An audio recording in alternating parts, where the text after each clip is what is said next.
So that's the first watch through. Let's take you back to a wanted screen while I find the first copy of the script for this particular skit, and I'll show you how much it has changed. This one was a tough write for various different reasons that I'll get into in a moment, but it went through quite a few different versions, this one.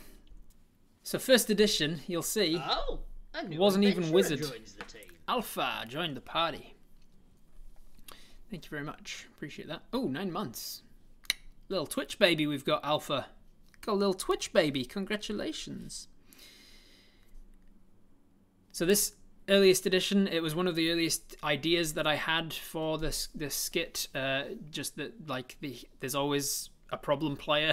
Well, not always. Thankfully, I've been really lucky in the players that I play with my home games and stuff. I don't tend to have problem players.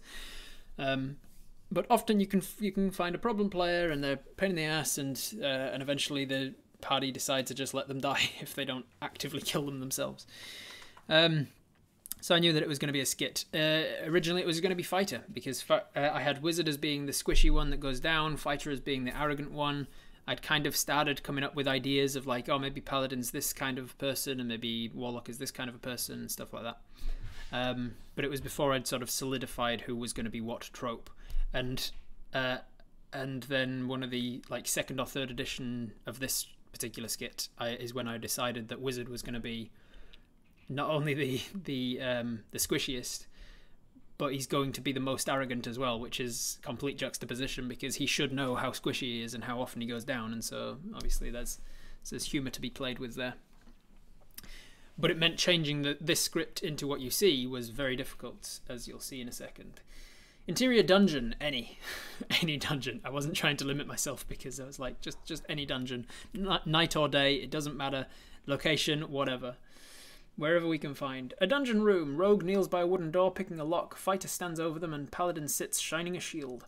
Wizard comes limping into the room, nursing a bloody arm. Cleric sees this and rushes over. Oh, damn, Wizard, come here, let me look at you. Fighter sees this interaction and scoffs. Didn't make it through that trapped corridor too easily, huh? Maybe if you were as dexterous as me in peak physical condition. Not now, Deginald. That's right. So the one that kept dying, Fighter was originally going to be the one that kept dying and coming back because he was so arrogant, but Wizard was the squishy one that kept going down. So I decided that makes no sense. Why would we have the squishy one going down, but then also a different character that keeps dying and coming back as his brother? So he was Reginald. He was Reginald the Great. Reginald the Just, Reginald the Divine Mage. He wasn't a Divine Mage, he was something else. And when he died the first time, he came back as Deginald the Great, and then he was going to be Feginald or something. He never got past that before I switched that particular trope towards the Wizard, because it made more sense. Not now, Deginald. Cleric heals Wizard. I'm just saying, Wizard seems to need help quite a lot more than the rest of us. Well, yeah, I'm squishy, alright? I put my time and energy into improving my mind and my knowledge of magic rather than sheer brawn. Yeah, and it means you're more of a drain on Cleric and Paladin for their resources. Deginald, lay off. I never begrudge Wizard for needing a few more heals if it means we can get access to the incredible power that they bring to the party. Thank you. Incredible power? What? A fine traps spell? Yeah, that's super useful. Or do you mean the anti-magic thing that you do? You know, the spell whose only purpose is to undo the one thing that you can actually do well?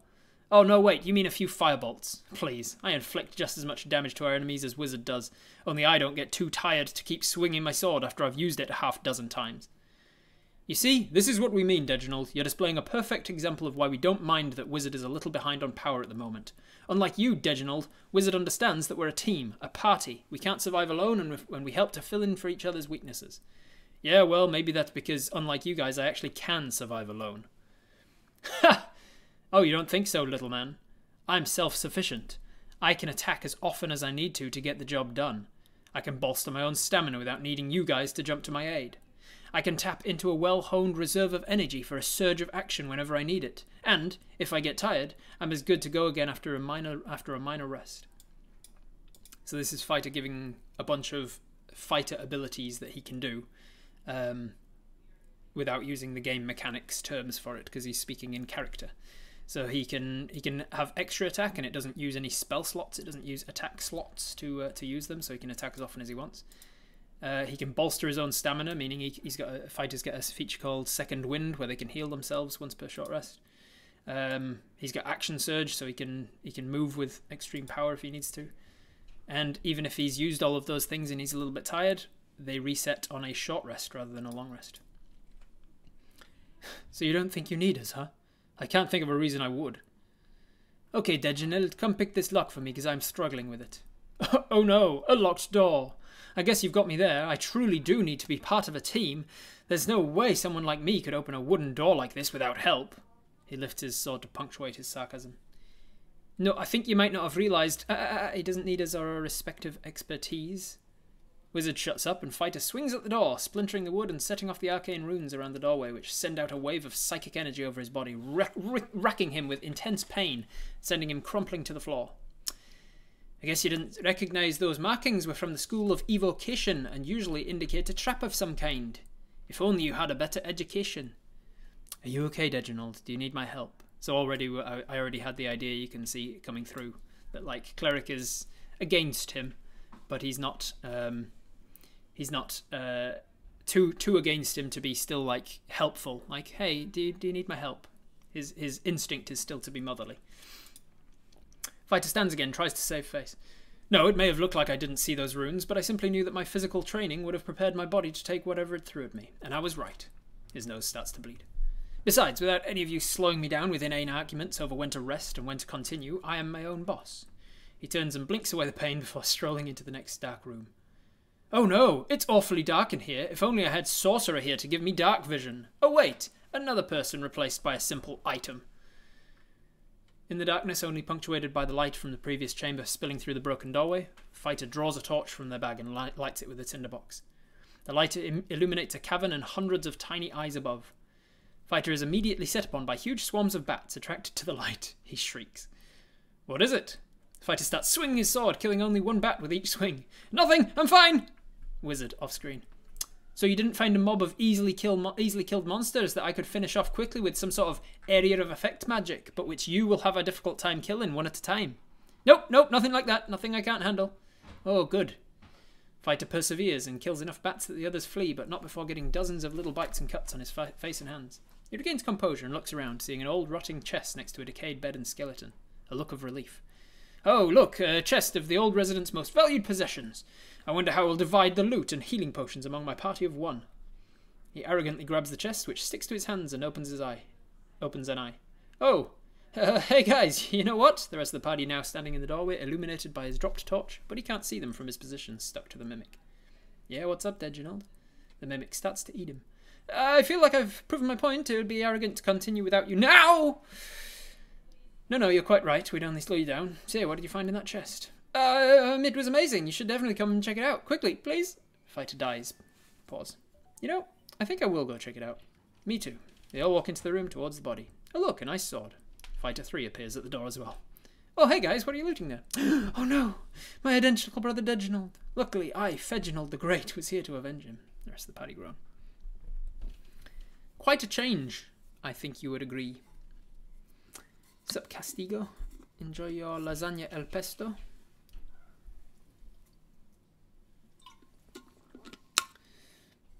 So quite a change. Also quite long and rambly.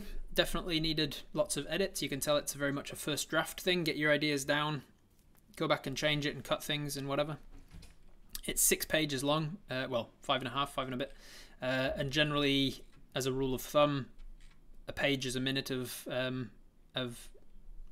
when it hits the screen, a page a minute. So this is you're looking at an over 5.5 minute skit that essentially you are already working out what the end is going to be at the beginning. So it doesn't really need to be 5 minutes long. So that's that one. I will open up the second draft, see how it changed for there. Or maybe I'll just jump to let's just jump to third draft. Teamwork. Third draft. Now, at some point, after I made that change, Wizard needs to be the one that goes down. Wizard, therefore, needs to be the most arrogant one. I went back through all of my scripts and I changed it in all the different ones. Most of them, it was easy enough to just switch the names and nothing else. Some of them, I switched the names and then I had to change some of the dialogue so that it worked for a wizard instead of a fighter. This one, however, the entire thing is about how fighter thinks he is capable because he can do all these things that come back on a short rest. And wizard can do all this other cool stuff, but it ruins him because he runs out of spell slots. And so I had to one of the most difficult things in the writing process was to make that switch around and then come up with a reason why wizard would think he's more powerful than the rest of the party when they're only like level 5 or something low. Wizards are eventually much more powerful than the rest of the party, but only when you get to like unlocking 5th level spells and stuff, when you get into like level 9 and things. So this was a difficult one to rewrite after I'd already had this plan in my head about how the conversation went. So you can see by third draft I've made the switch, and there's a few things that have changed about it. I've decided on all the roles by this point. So rogue is trying to pick a locked door, wizard is standing near them, cleric is nearby, monk helps fighter come in. Cleric rushes over to heal him. Didn't make it through that trapped corridor. Blah blah blah. Just saying, took you Reginald. I was still calling him Reginald the Great. So that means that I still thought that wizard was going to be a human at this point. I think I turned him to Fargrim when I decided that he was going to be a dwarf. Yeah, because you left us to scale that wall with no way up. I shouldn't always have to carry you, literally. You might not be as much of a drain on each other's resources if you had only bothered to put as little extra energy into training your mind as much as your muscles. Drain on resources. Do you have any idea how many times you go down in a fight? I mean, I don't either, but I bet it's a lot. Just another little little nod to the fact that the player playing monk is never listening, so he's never paying attention to how often people are going down in the fight. It just comes to his turn and he punches something and then goes back to ignoring the game. I don't either, but I bet it's a lot. Or maybe it's because our enemies all recognise me as a legitimate threat. They see my power, my versatility, and they know to focus on me, leaving the rest of you out of harm's way, might I add. You're welcome. Yeah, well, unlike you, Reginald... unlike you, Reginald understands... Oh, that's right. Unlike you, Reginald, Fighter understands, that's just a placeholder because I hadn't named Fighter at this point. Fighter understands that we can't survive alone and we need help to fill in each other's weaknesses. Well, that's because I actually can survive alone. Good one. I'm serious. I know utility spells, offensive spells, defensive spells, buffing spells, debuffing spells, healing spells. That's what potions are for. Being that wizards can learn pretty much any spell in the game except for healing spells. Wizards never get any access to healing. You genuinely think you don't need us? I can't think of a reason I would. Anything you have, I have it better too. Only mine is usually better. I have Action Surge. I have Haste. I have Slow Fall. I have Feather Fall. I have Destroy Undead. Oh, I have Fireball, and it works on the living as well. Okay, Reginald, come pick this lock with me. Oh no, a locked door. There is literally a spell called Knock in the game that he is using. He's casting Knock on the door. Such a shame I don't know a spell specifically made for opening locked doors in a fraction of the time it takes you to pick it. He struts over to the door, not seeing that Rogue is deliberately standing in front of some arcane runes by the doorframe. Come on, it's not worth wasting your spell slots. It doesn't need us or our respective expertise. Rogue steps aside to show Fighter the runes. Fighter shuts up and Rogue dives for cover. I love Phoenix going, evasion! She's shouting the name of all of her rogue things every time she dodge, hide, disengage, hide, evasion. Wizard casts Knock on the door, unlocking it and setting off the magic trap, which sends out a wave of psychic energy over his body, racking him with intense pain and sending him crumpling to the floor. I guess your wizardly education didn't teach you general awareness of your surroundings. Are you okay, Reginald? Do you need my help? No, it may have looked like I didn't see those runes, but I simply recognised it as a spell that would target my mind, and I knew that my mind was strudel enough to copper whatever it purple at me. And I was right. His nose starts to bleed. Besides, without any of you slowing me down with inane arguments, I'm my own boss. Oh, it's awfully dark in here. If only I had Fighter to wave around a primitive stick on fire. Oh wait, another person made obsolete by a cantrip. The darkness is only punctuated by the light of the staff, blah blah blah. A cavern, hundreds of tiny eyes. Wizard is immediately set upon by huge swarms of bats attracted to the light. He shrieks. What is it? Wizard starts swinging his staff around, killing only one bat with each swing. Nothing! I'm fine! Are you sure? It sounds like bats. If only you could scare them away with your primitive fire on a stick. I can do better than that, actually. Wizard casts burning hands, and a sheet of flame erupts from his hands, killing or scaring away the rest of the bats. But not before getting dozens of little bites and cuts on his face and hands. That was a tricky one for me to try and work out, because the whole point of the bats, which ended up getting cut anyway, the whole point of the bats was to like show that this guy is super injured. He's almost on the verge of death. He's almost out of hit points. And he wants to save face by not asking for healing from the cleric, so instead he looks at the chest, and in his desperation he doesn't think about it being a mimic. He thinks, oh, there's going to be a potion in that chest, and he goes for the chest. Turns out we didn't really need it. Oh good, just be careful you don't run out of spell slots. You're burning through them awfully fast. Burning through them. Wizard regains composure and looks around, seeing an old rotting chest. Oh look, a chest of the old resident's most valued possessions. I wonder how I'll divide the loot and healing potions among my party of one. He arrogantly grabs the chest. You know what, actually? The rest of it's the same as before. Quickly, please! Oh, what are you looting there? My identical brother, Reginald! And then by the time it reached the screen, it had changed a little bit more. I had removed some of those other things. Let me get you the most recent draft, because normally I don't need to show you the most recent draft because you've seen it, but in the editing process we've butchered it, and so even the last draft of the episode, Teamwork, 5th edition, even this will not be all that different. If I quickly head over there, make sure that I'm cropping everything that needs to be cropped from this. There's a couple of file names behind it of the titles of the upcoming episodes that I don't necessarily want you to see. The last 2 episodes of the season. Alright, so this is the most recent draft. This is the one that we actually filmed. Everybody's got names now. It's all pretty much as it was. Shagrim. I hadn't like set in stone what Agrims it was going to be. I just said on the day, like, just make a name. Took you long enough to catch up. I shouldn't always have to catch you, literally, because he cast fly on himself to get the fuck out of there. Unlike you, Margrim. Shagrim. Shagrim, really? When did that one happen? Anyway, it doesn't matter. Unlike you, blah blah blah. Yeah, well, that's because I can survive alone. Yada yada.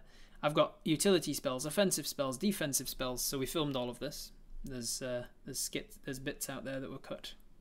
Cutting room floor. There's quite a lot of this one. Blah blah blah. It's not worth wasting your and then.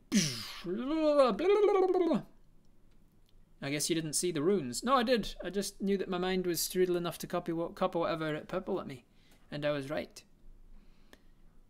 He goes into the room. A skeleton that's clearly going to... Oh, yeah, this is it. So by this point, I'd removed the bats. We decided that wasn't going to be necessary. But I needed a reason for the wizard to walk into a room and then immediately open a chest without realizing that it was going to be a mimic. I needed just something, some buffer between having the conversation with these guys. I'm an arrogant bastard who can survive alone. And then he walks into a room. Any person would be expecting danger in this next room of a dungeon. And so I needed some danger to distract him from the mimic. In the same way that I did when I was actually playing the game with the guys at the table, I needed that suit of armor that I described in detail of having like a sword and a shield in its hand. I needed that there as a red herring to draw their attention to it and be like, that suit of armor is going to come to life and attack us, so that they wouldn't suspect the mimic standing next to it. So the skeleton, there was going to be a skeleton on a bed. The wizard sees the skeleton and goes, oh yeah, skeleton's going to stand up and attack me. And then he goes for the chest, not realizing that it was the chest that was the actual bad guy all along.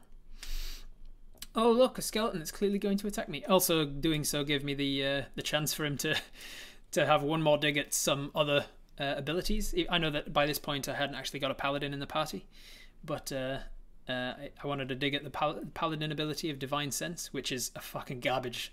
It's just nonsense. Like the paladin's divine sense ability is just it comes into use very seldom, because as an action, so you waste your action on it, so you're not going to want to do it during combat or anything. As an action, you can sense if there is any sort of undead creature within 60 feet of you. as long as that creature is not behind total cover. So you can't do it to see if there's an undead person on the other side of the door or the other side of that wall. You have to be able to see the creature already, and then you can tell whether it's undead or not. So the only real use for it is if you... Oh, and also it doesn't tell you what type of undead it is or where it is or any direction to you. So some people might be like, oh, if you're at a dinner party, you might want to use your divine sense to see if any of the people around the table are actually secretly undead vampires. And yes, that might tell you, but it won't tell you what. It'll just be like, yes. And you're like, okay, cool, one of them's an undead vampire. Or it might not tell you that, because there's an extra little clause or something, if I'm remembering rightly. It says like, it won't tell you, like, I think if they're a powerful enough vampire, they can disguise the fact that they're undead. There's rings and things that can prevent them from showing up as undead in divination and stuff, so that wouldn't work. So it doesn't tell you much information. So basically you walk into a room with a pile of skeleton bones there, or a corpse, and you want to know, is that an undead creature that's going to stand up and attack me? I'll use my once per day ability to divine sense, and I'll divine, yes, there's an undead in this room. Maybe just walk up and smash it. Just, if you're worried that it's going to stand up and attack you, walk over and slash it and kill it before it stands up and attacks you. It's kind of a useless feature, and this is him taking a dig at that on my behalf. Did I have divine sense? How did I know he was going to stand up and attack me? Did I have divine sense? No, I had common sense. He casts magic missile, explodes the skeleton. Oh, and now I have all of his possessions, and the rest of it plays out as normal.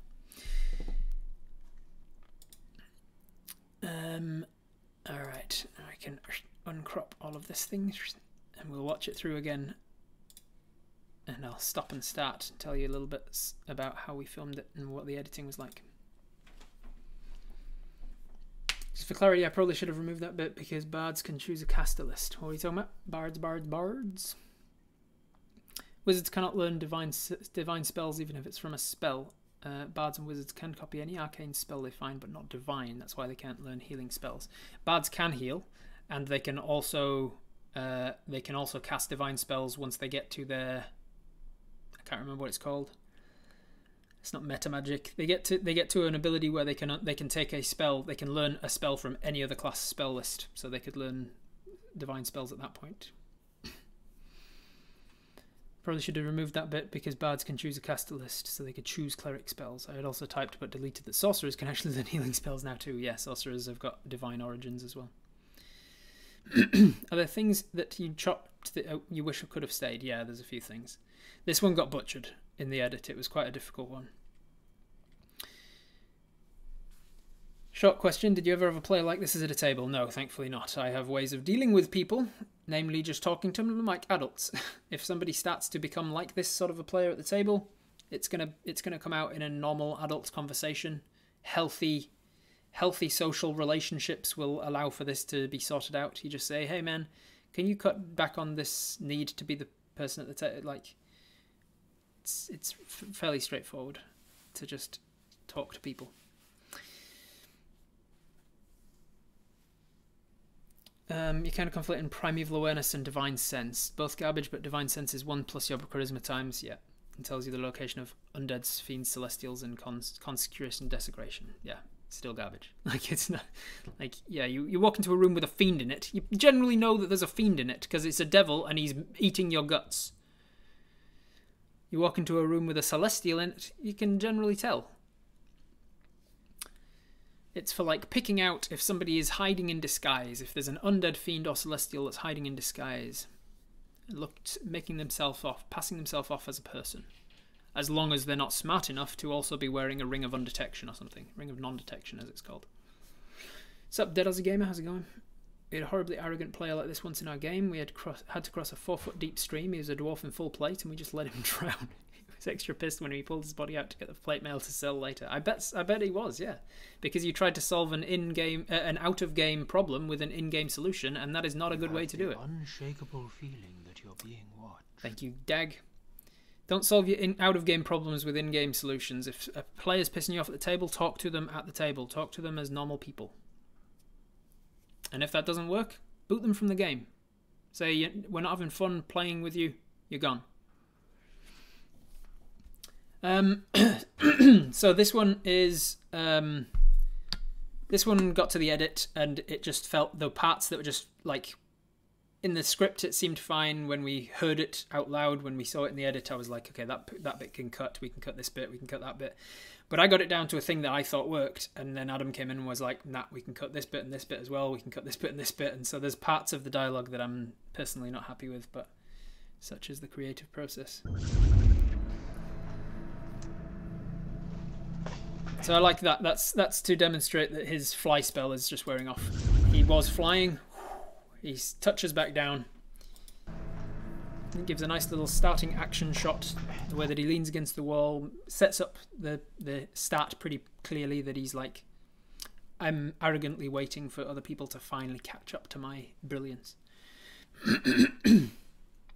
Talking had already been tried with no success, so that's how we booted him from the game. Smart. Yeah, the person doesn't want to play, they don't want to listen to your instructions or your warnings. Hey man, if you keep going like this, we're not going to play with you anymore. They keep going like that, so you say, right, you drown in the river, goodbye.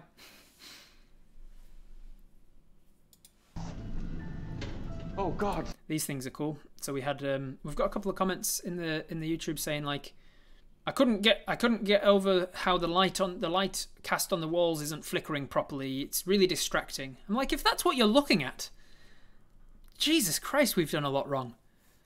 And also, the light should be flickering because we were using physical light sticks that had LEDs that were flickering.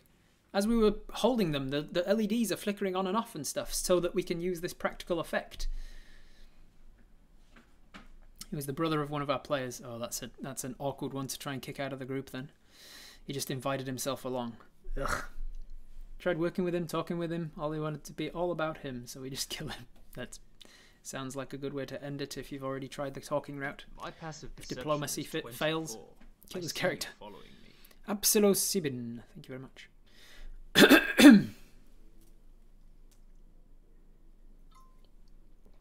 Sometimes the brick's in the right place for the players. Wait, sometimes the bricks is the right place for some players who don't want to help find a mid-ground on the table. The bricks. Is that a saying? The bricks? You mean smack them with a brick? Oh, a new adventurer joins the team. Absolosibin, thank you very much for joining with Prime. Appreciate that. Some people have sensory issues. It's not all about you, Rob. Or it's not about you, Rob. It's not all about you, Rob. Aaron, come here. I'll have to, next time we use torches, we'll have to make the LEDs flicker more.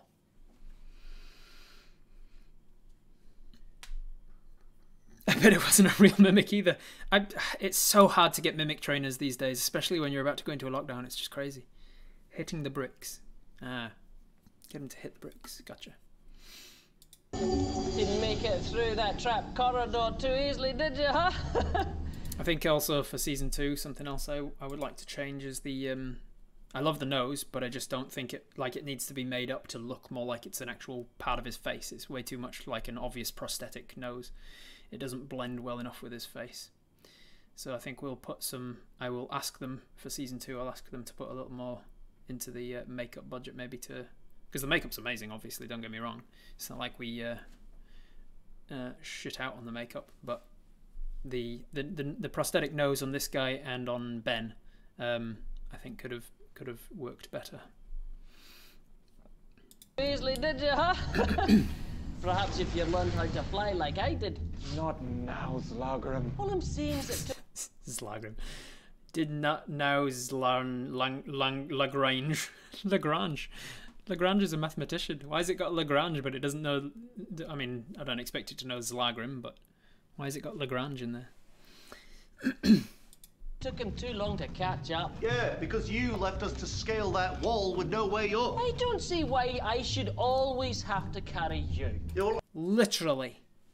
Maybe if you weren't a drain on resources, you'd blah blah blah blah blah. A drain on resources? I can still hear him saying it because he said it so many times. A drain on resources? Do you have any idea how many times you go down in a fight? I mean, I don't either, but I bet it's a lot. Unlike... yeah, that's because our enemies see me as a legitimate threat and they deal with me, blah, blah, blah, something, something, something. Yeah, well, it's because Aaron is part of a team. You Yargrim. Slagrim, keep up. Slagrim? When did that one happen? Anyway, it doesn't matter. Unlike you, Aaron here recognises that we're a team. Aye! A team. We need to blah, blah, blah for each other and fill in for each other's weaknesses. We can't survive alone. Yeah, well, unlike you, I can survive alone. Unlike you guys, can survive alone. I'm serious. I'm serious. I have utility spells, defending spells, offensive spells, blocking spells. I think that part I would have liked to keep in, to have the little joke of like, I have all the spells, and then Cleric goes, healing spells? And Adam does a really good job of the delivery of it to be like, not somebody who's taking the piss out of him or like needling him and being like, you don't have healing spells, do you, prick? But he's just like, do you have healing spells? Like, it's still like a caring kind of a delivery. But it makes a point of him being like, that's what potions are for. And I think one of the reasons I would have liked to have kept that interchange in is to further sort of solidify when he goes into the room and he is looking for loot in the chest. He's looking for potions because he knows that now that he's progressing on his own, now that he's broken away and split the party, he's going to need healing potions. So I kind of would have wanted that in there to be like, remember, you can't heal yourself, and that's one of the reasons why he goes into the chest. But it's a minor thing. Why was so much edited out? They like snappy videos. They like short and snappy and as short as they can be. If you can get it under 2 minutes, do it. Or so they say anyway. I feel like this is an actual conversation that happened in one of the D&D games. Possibly. Perfect character for this joke, given how many characters he's lost before this point. I love the complete lack of self-awareness with him being like, I can survive alone. After he's died so many times that he's now onto double letter first prefixes. He's now onto Zlagrim. How many times has he got to have died in order to get onto Zlagrim as an option? Zlagrim, you genuinely don't think you need us? I literally cannot think of a situation where I would. I literally cannot think of a situation where I would need you. After he's died already a dozen times. What's up, Brian Horn? How's it going? He's quite gentle and is a bit of a peacemaker in these videos. I like that about the character. Yeah, it's a very calm and kind character. I mean, anything that you guys have, I know that I've got a spell that'll do better. I have Action Surge. I have Haste. Action I have surge. Slow Fall. I have Feather Fall. I have Destroy Undead. I have Fireball. And guess what? It works on the living too.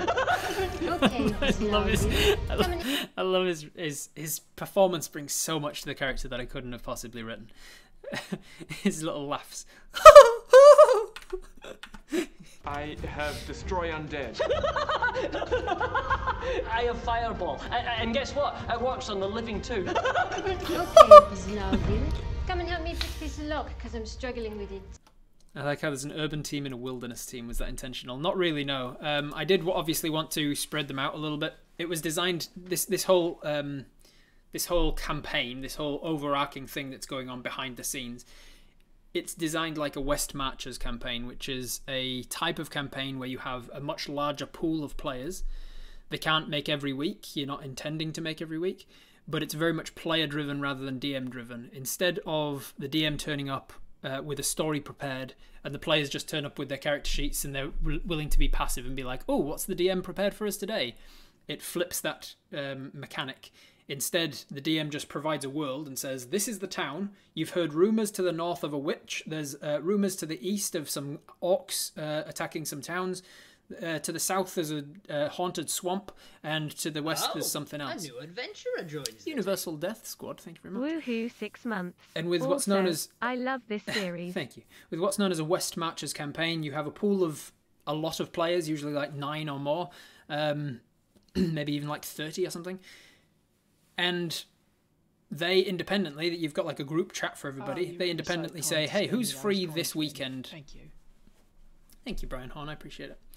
Who's free this Saturday night? I'm interested in checking out the rumours of the witch to the north. And then you get together like 4 people, and once you've got them, you tell the dungeon master, hey, can we play this Saturday? And it's going to be me, so-and-so, so-and-so, and so-and-so, and we're going to go to the north, check out the witch. And then the DM knows what they're going to prepare. They're designed to be a series of like almost one-shots. So you go to the north, it's all self-contained. You go to the north. If you can't deal with it in a single session, then you retreat and you go back to town, and you after the session you tell all of the other players in character if need be, hey, this is what we found to the north, and you expand the map a little bit. This is what we know about the world now and the knowledge of it. And then somebody else goes, oh, that sounds fun actually, we'll go deal with that witch that you didn't manage to do.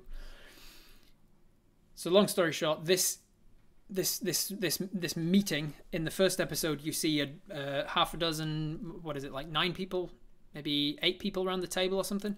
This is basically a West Matches campaign where everybody's playing a different race, different class. And so every episode is them taking on, there's like 4 of them, 3 of them, 5 of them that happen to be playing that game. It doesn't mean that the others don't exist, just that they're not in this particular episode, this particular session. And yeah, it has worked out, coincidentally, that we've got kind of a group that's more in the wilderness, like Ranger and Ovak and Barbarian, and then one that's more in like urban environments like this.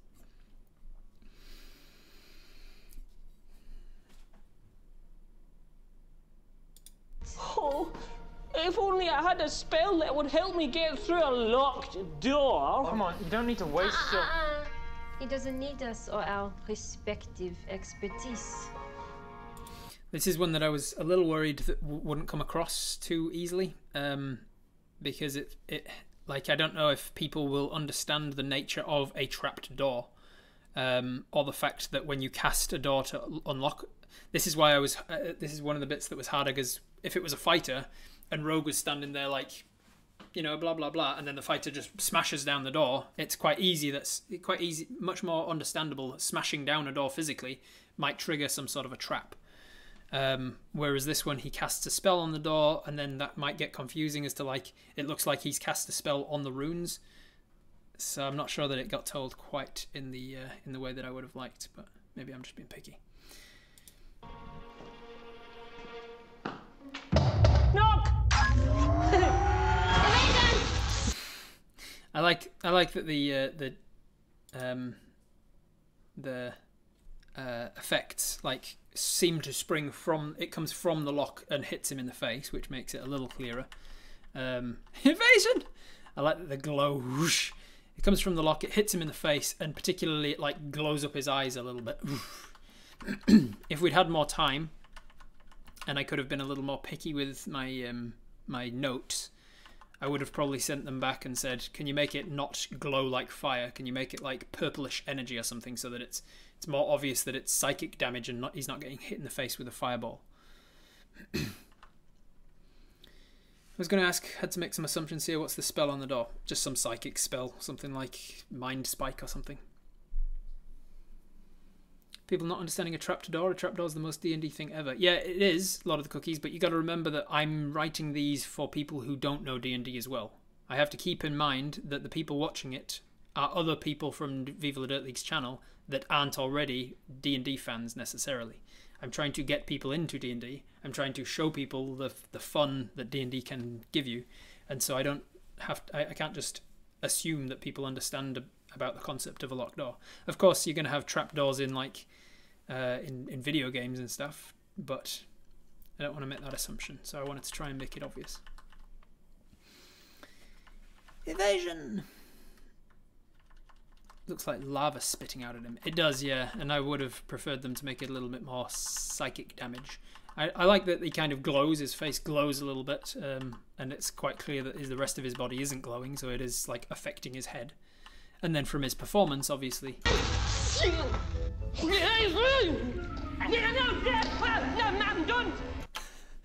I cut something out of the middle of this. It kind of, his reaction to the spell went on a little bit long, and I think it would make a great blooper. If they cut it together for a blooper, that'd be great. But he like lots of just noises that I eventually cut down because I was like, we need to get this a little shorter. Hey, Mum, don't look now, I'm naked. Ah! Mum, don't look now, I'm naked. Just hide. And then I'm a little disappointed that we cut the following dialogue where I'm like, oh, it looks like your wizardly education didn't prepare you for a general sense of awareness. You didn't see those runes. And he goes, no, it may look like I didn't see the runes, but I knew that my mind could handle it. And then he turns away, and I was hoping that he'd get like a little bit of blood coming down his nose, like, so shall we continue? And so without it, Mum, don't look now, I'm naked. Ah! Just hide. So. without it, he kind of just unlocks the door, gets zapped, and then moves on, and nothing happens from it, and it makes it a little less clear. If it wasn't clear enough already, with the trapped runes on the door and stuff, it makes it less clear that what the runes were. If we'd have left in that dialogue between me and him, it would have made it like, if anybody was confused about what just happened, Fighter would have essentially spelled it out, saying, oh, you didn't see those runes, it looks like your mind was fucked. And he's like, oh, my mind's strong enough to strudel whatever it coppered at me. And then have a little blood trickle out of his nose as he turns away and wipes it. That was my vision anyway.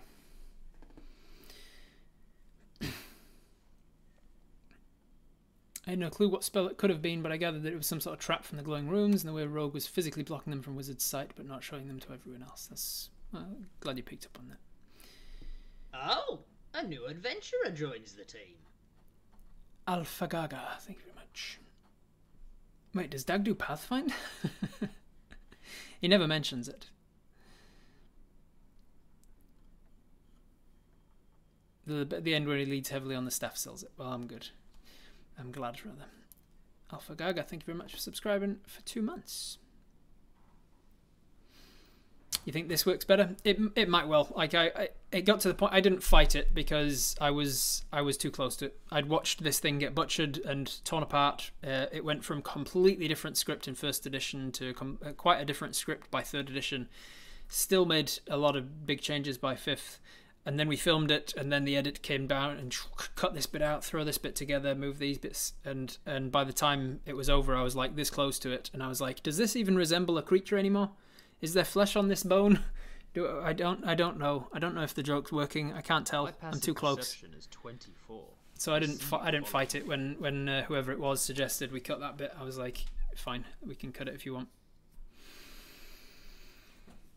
I get that VLDL wants to keep the videos short and snappy. Videos that go on too long kill the joke. But I feel this one was trimmed a little too much, because how they all just move on after he was hit by the trap without saying anything did confuse me on first watch. Yeah. What can you do? What's up, Nick James here? It's completely unrelated. I just happened to check to see if you were streaming before I went to bed. Need an answer. In VLDL D&D, when they're in Scotland, Bodger's mum tells him that someone in the family is engaged to Yerk. Was she related? Yes, she was. She was part of the same Kiagaburk family. Watched the series like 20 times as background noise, and this is one of the main questions that always come up. Yes, Yerk Kiagaburk is her name. I never came up with a direct relation, but she was part of the same clan. She was probably like a second cousin or something. Oh no! It's awfully mildly dark. Awfully mildly dark. Awfully mildly really amuses me. This came about just from necessity. By God, was it hard to find a dungeon in New Zealand.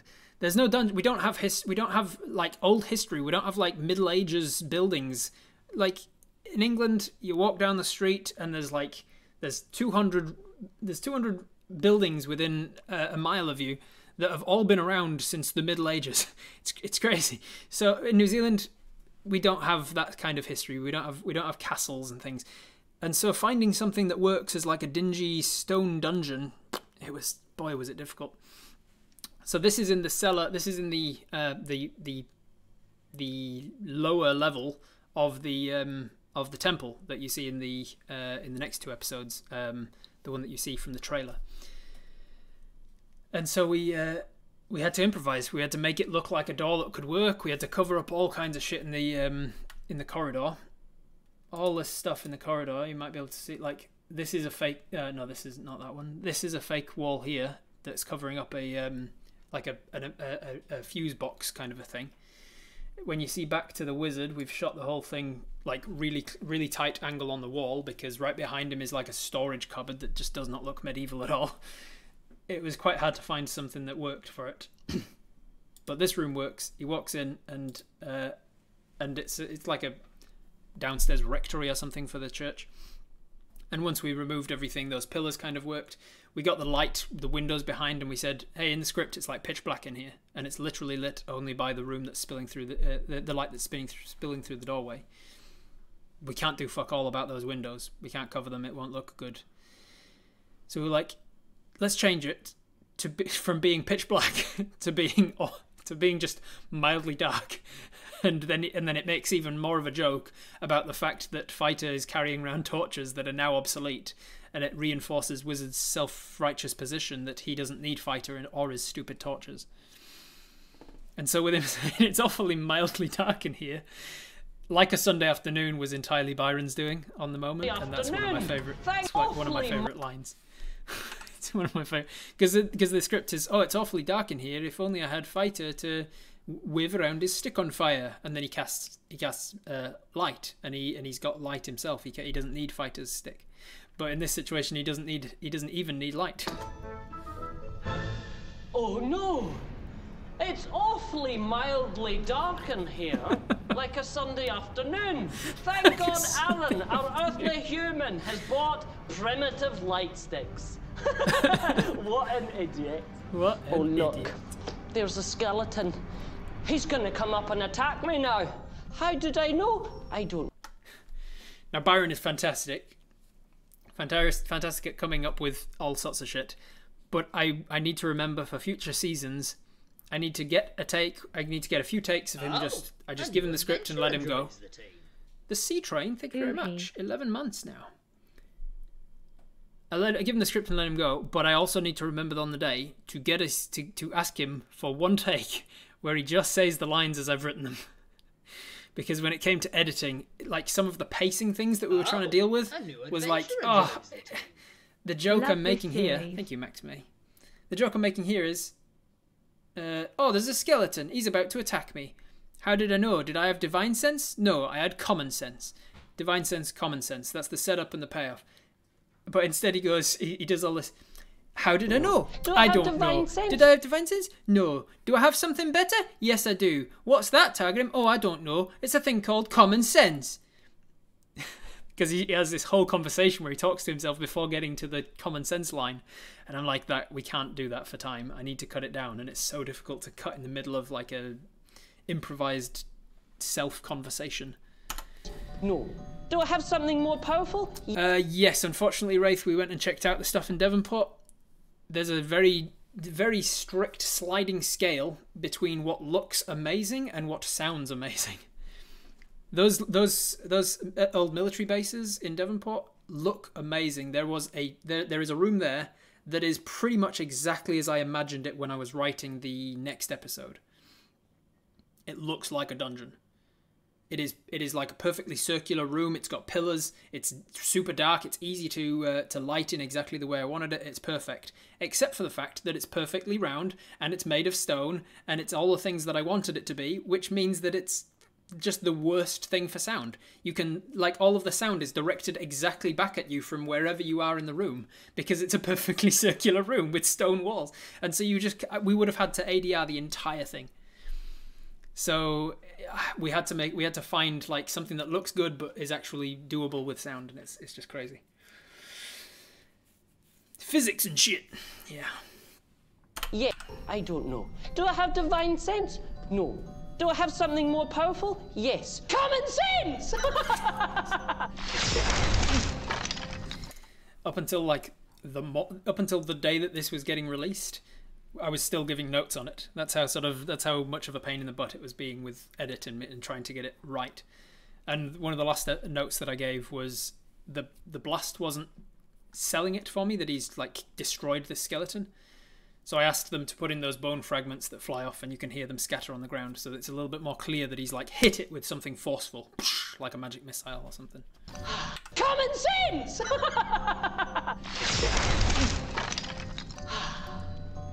Right.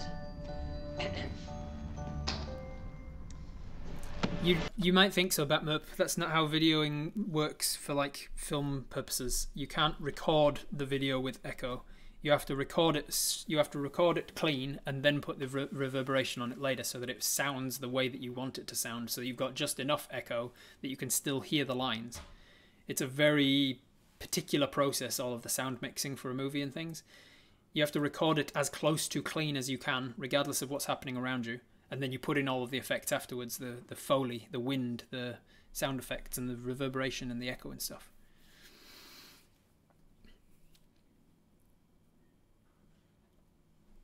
Rob, just get Viva to build a volume for you. Easy fix. Yeah, I know, right? Hey guys! Love this effect as well.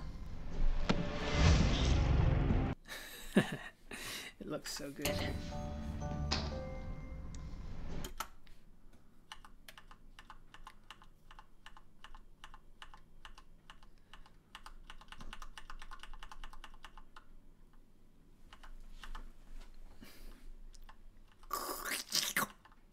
Oh, a new adventurer joins the team.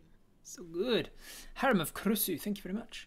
I love that all of the wood just moves out of the way. So that white scratch sort of mark that's opening up, that's actually there on the wood, real life.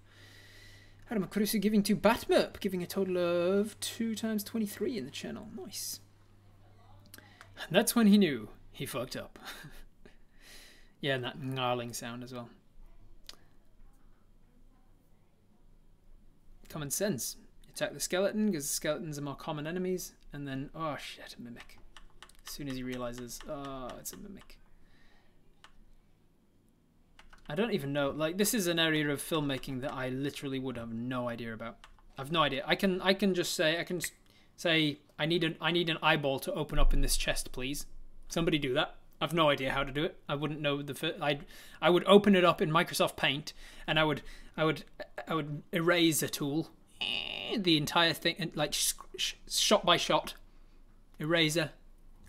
Let's draw that one in Microsoft Paint. There's an eyeball. It's just magic, innit? It is. It might as well be magic, Child of the Ego. I give them a shot of a chest, and then they make an eyeball open up. And not only that, but they make all of the wood like move out of the way as if it's an eyelid. It's crazy. It's awesome. And then it flicks around.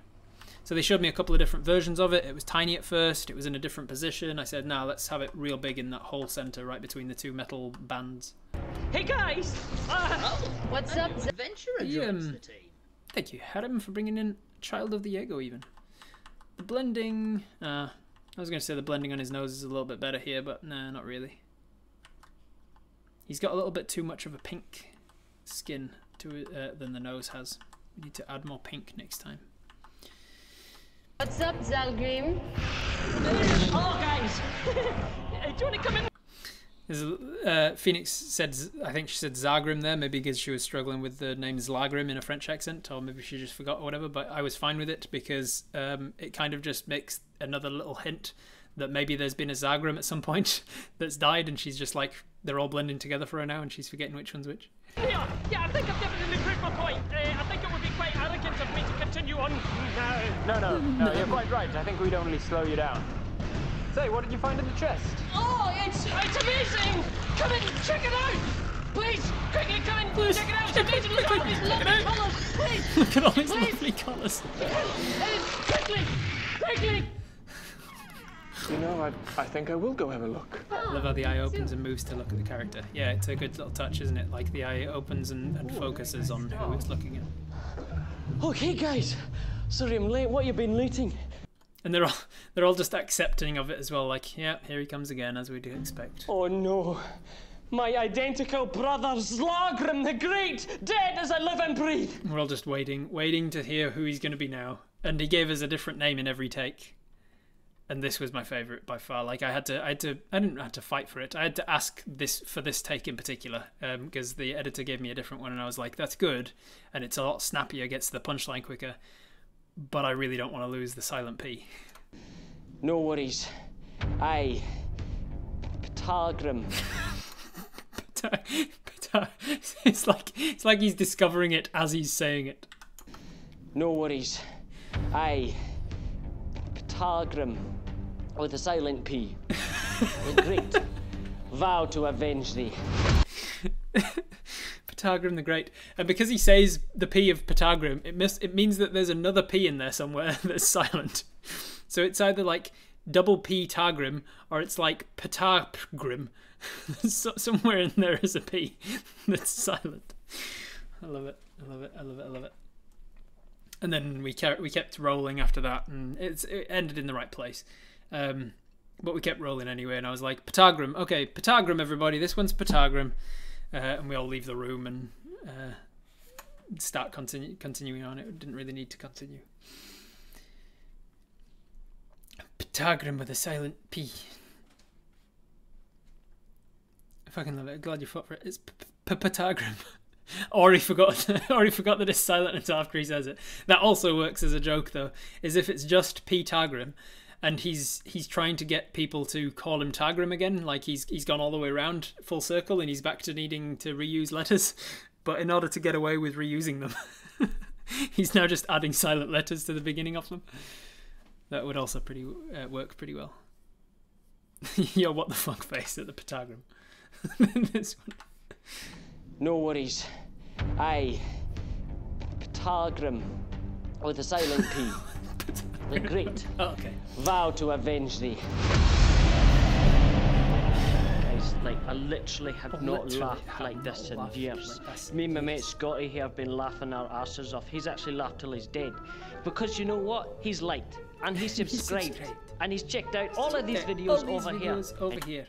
All of these videos over here. You should too. Laugh yourself silly like this guy. Till you're dead.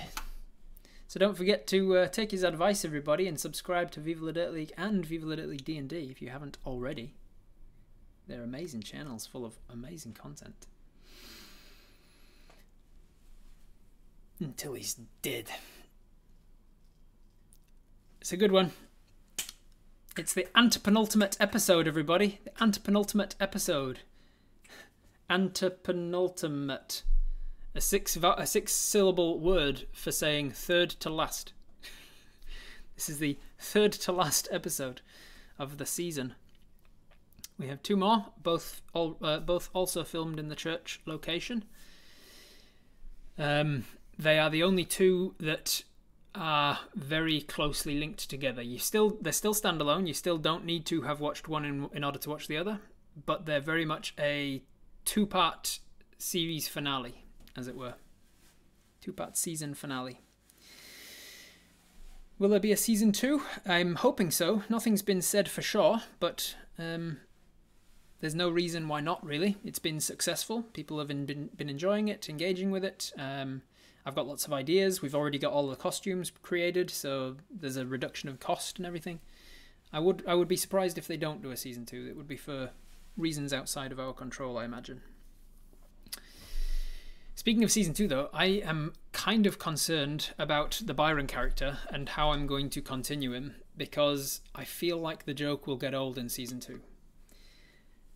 It might just be a case of Kenny in South Park, where he just kind of stops dying and they stop mentioning it, they stop pushing that joke, because it becomes more of a prop and more of a gimmick at that point than an actual decent thing. I'm not sure. I'll have to decide when I come to writing it, but I'm feeling like there'll be a couple more jokes of him like getting killed and replaced, but I don't think we'll really see it anymore. I think maybe it'll just be a case of every time he's in an episode he has a new name and it's never really explained or something. I don't know. We'll see. Yeah, I do feel like it's a season 1 joke that's like, it's funny and that's been explored, but it doesn't need to be continuing, perhaps. Maybe the players have an intervention. Yeah, maybe. So they deserve some kind of trophy or button or something for the D&D channel, Rob. It's a great watch. You should start. I know, right? I should write I'll write myself a note to remember to... Where did I put my pen? Was it over there? Oh no, my pen's here. Sorry, my bad. I just accidentally took down my DM screen to show you what was behind the scenes, as it were. Just need some sort of a play button trophy of some kind to show how well the channel's doing. I'll make a little note to myself to chase up on that, see if there's any sort of a trophy we can get. Flip the joke around, people forget his name because of the changes, but incredibly he hasn't died yet.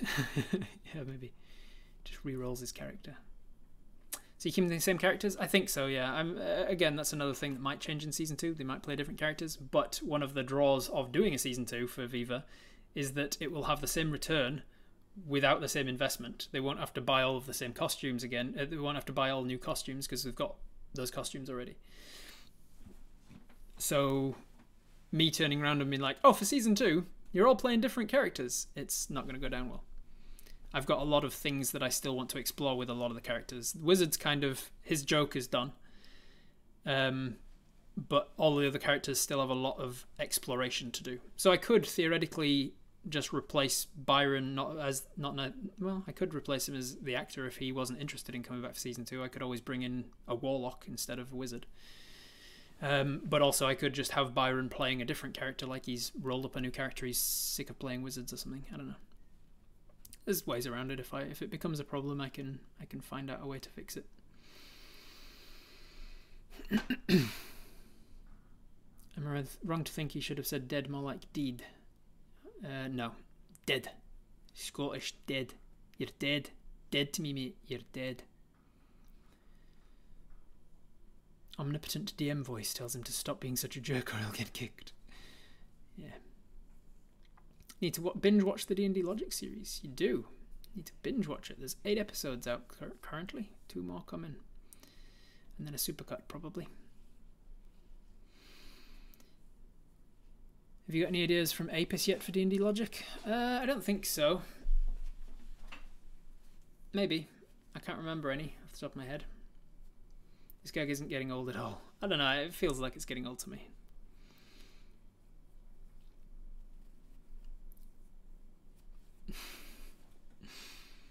Redeemed for constantly flashing his silver YouTube play button. Fair. I'll stop showing off the silver play button when I get to 100,000 demonstrations of it, because it's a play button to demonstrate that you've got to 100,000 subscribers on your channel. I didn't know if that's what you knew, that's what the play button's for. It's to show people that you've got a successful YouTube channel that's got 100,000 subscribers on it, and our channel's actually got like 239,000 subscribers on it. So it's way more than that. It's like we're on our way to getting the gold play button. Just I don't want to brag or anything, but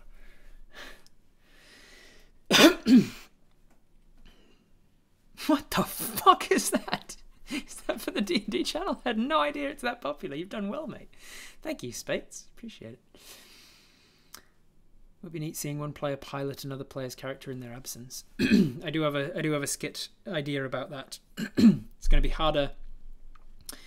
It's going to be harder to demonstrate, but it would be, in my mind, it's going to work as Alan as the DM, dressing in that person's costume, and trying his best to just fit in, and the rest of the characters not calling it out at all. It's going to be like, oh, when that one player can't make a game, and for it to be standalone, you need to see the player who actually plays that role at the start of the episode, so that you can get around it. So it's going to be like, in my mind, how it's going to work. I've not written it yet. I don't know what season it would fit in, really. There are some episodes that are like, that feels like more of a season 3 idea. But when I get to that one, I think it's going to be something like, you see the characters fighting or something, you get to the end of the day, and you see Alan as the DM say, hey guys, we're going to leave it there for today, see you next week. And then and then they pop into existence again as Alan, but Alan is now dressed as Lavinia or something in his corset, and with Lavinia's rogue hat on, and it's all too small for him because he's wearing Phoenix's actual costume. And he's like, oh, hey, I'm Lavinia, and I'm here to say that I would like to rogue over there, please. And everybody else is like, sure thing, Lavinia, do you? Just completely unresponsive. I think that's probably how it'll play out when somebody can't make a session, so the DM has to kind of NPC them. Imagine Adam saying, you shall not pass when you suggest new characters for recurring actors. No money, no more. If I need new characters as well, I've always got Paladin, Warlock, Artificer, and who else have I not got? bard, cleric, monk, fighter, paladin, sorcerer. Did I say sorcerer? Paladin, warlock, sorcerer, and artificer. Those are the 4 that I don't have yet. Season 2, Peasant Railgun. Afraid not, Freezer Ice Knight. That is such a very niche thing in D&D that it's not going to make sense. Like, it needs to be established with its own following, the D&D logic stuff, before I introduce the Peasant Railgun. That's going to be a much later season, I imagine. Would be really funny to see a Wild Magic or Wand of Wonder type episode, like that idea. Wild Magic's fun. There's lots of things I can do with that. I got here late. Can we start over? Sure thing, Inked Fish. Here we go. Could the wizard die for a whole season?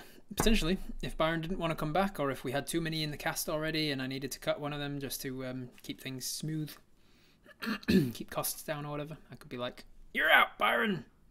I doubt it though. I doubt it would be Byron that got cut, because he's what I consider one of the main 5 of the series. During a fight, one of the characters get a text and transforms into Alan. Maybe Lavinia says that she can't come tomorrow when they do the long rest, and then cut to have Alan in Phoenix's costume. Yeah, that's probably what it is.